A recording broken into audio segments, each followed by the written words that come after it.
I'm Tommie Lee, and this is the Scam of the Week. Jan Diaz from the Better Business Bureau serving Northern Indiana is joining us as always. Jan, always great to have you here. Hey, good morning, Tommie. It's great to be here as always. Now, the topic for today is essential because we just had National Senior Citizens Day a few days ago. And we're here to celebrate and honor older adults and all that they contribute to our communities. But we're also here to talk about emergency scams because they often target seniors. That's right. So emergency scams are very manipulative. They can happen quickly. And when the scam targets our loved ones, especially our parents or grandparents, it's really concerning. It can be heartbreaking. Very true. And they happen way too often. So let's walk through how the scam typically works. A person pretending to be a grandchild or a niece or a nephew or even a close friend, they call or they message someone claiming to be in trouble, and usually they claim it's something serious, right? Yes. So the scammer posing as a friend or relative might say they've been in an accident, that they've been arrested or robbed. And sometimes the scammer may pretend to be a doctor or even a lawyer calling on behalf of your loved one.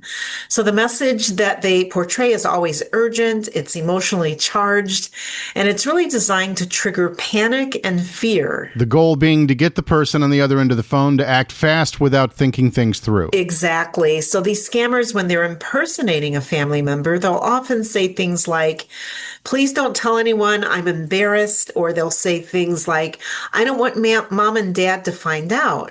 So they know that by creating urgency and secrecy, they can prevent you from double checking the facts. So it's all about cutting you off from your normal support system. And what are they asking for? Yeah, so usually the scammer wants money right away, so they'll ask you to wire funds, buy gift cards, and send the codes, or they'll even ask you to use cryptocurrency. So the goal is to pressure you to make a transaction that's fast because it's hard to trace and hard to recover once your money is gone. And these scammers are getting even more sophisticated, right? They've already done their homework. Yes, they have. And they might gather information from your social media account, and they might hack into your social media account or into your email account. So they make their story sound convincing by using your personal details. So in some cases, scammers are even using voice cloning technology so that the voice on the other line sounds exactly like your actual loved one.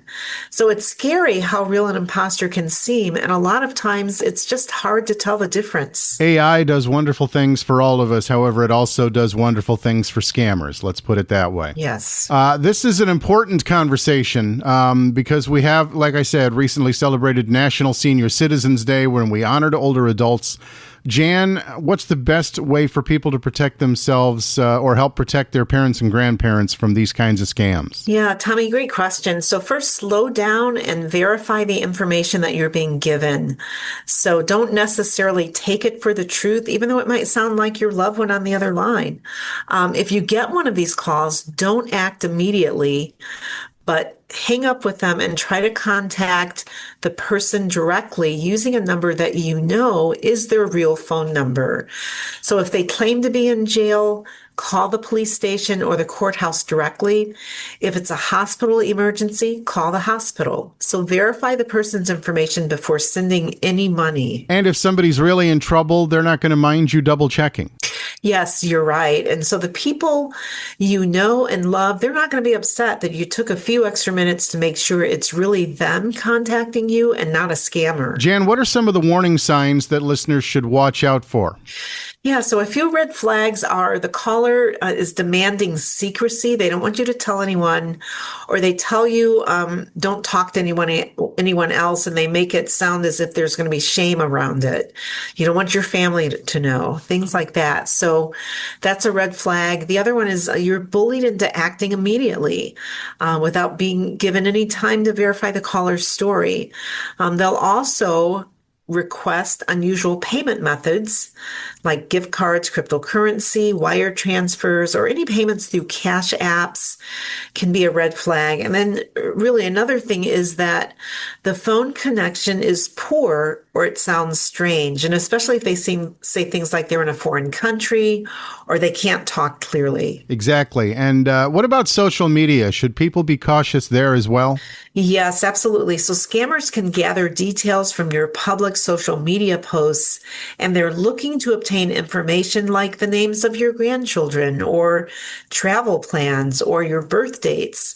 So we recommend that you tighten up your privacy settings on your social media accounts and just remind your family members to do the same thing. All right. So let's say that somebody did fall for this, or maybe they almost fell for it. What do they do next? What's their next move? Yeah, just report it. So even if you didn't lose money, your story can help to warn others of the same types of scams. And we recommend go to bbb.org/scam tracker. Let us know what happened. We'll definitely track it. Also report it to the Federal Trade Commission at reportfraud.ftc.gov. And if you did send money, contact your bank or credit card company immediately, because in a lot of cases, they might be able to reverse the transaction. And if you gave out personal information, just keep an eye on your credit report. And we also recommend just place a fraud alert or a credit freeze on your credit report. And that might definitely help, and keep monitoring it. Absolutely. And there are plenty of ways to do that with the legitimate credit bureaus that are out there. And we always encourage people to talk about these scams. Don't just report it. Share it with your friends and your family and your neighbors. Make sure that they're aware and know to beware. Yes, and you're right, Tommy, just talk about it, because scammers are going to rely on shame and that you'll be silent. But talking about these scams is one of the best ways to fight back. So let your neighbors know about the scam too. Post it on your community Facebook group, or go to get a Nextdoor app. If you don't have one, post it there. So these things will also help others avoid falling into the same trap. Jan, I appreciate it. I'm glad we talked about this today. These emergency scams can happen to anyone, but again, they often target older adults, senior citizens. Just remember to slow down, ask questions, do your own research, make the phone calls to verify, and, just like we always say, have each other's backs, spread the word. Jan, we appreciate you as always, and we will talk to you again next time here on the Scam of the Week. Sounds good. Thanks, Tommy. Podcasts by Federated Media.